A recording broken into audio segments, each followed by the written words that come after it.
Well, thank you very much, middle-aged man. That's where I am. I am somewhere between listening to the Stones for the first time and passing Stones for the first time. Right in the middle there.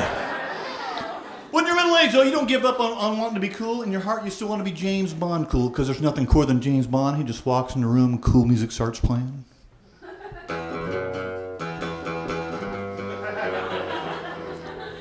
Unfortunately, when I walk in the room now, it sounds more like a...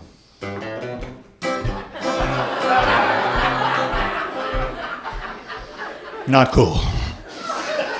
And James Bond, he's so cool, he always knows when trouble is coming, right? Man, I wish I had that in my life. It's like, yeah, honey, does this make me look fat?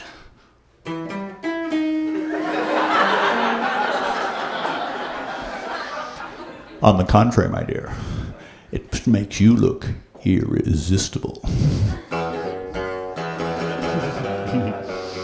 Now, I don't have cool theme music playing everywhere I go, but I've got the next best thing. I've got a cell phone that plays all kinds of cool themes when different people call me. Like if it's a stranger calling, it plays a... Who are you?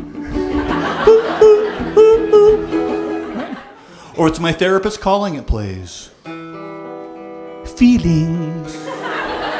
Nothing more than feelings. Or it's my pastor calling, hallelujah, hallelujah, hallelujah. And I let it go to voicemail. Or it's my mother-in-law.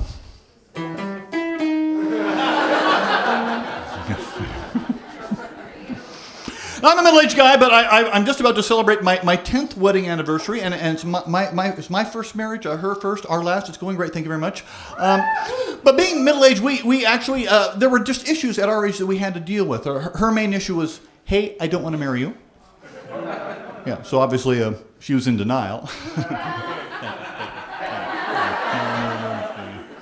Whereas my main issue was, I don't think we can both live off of what you're making.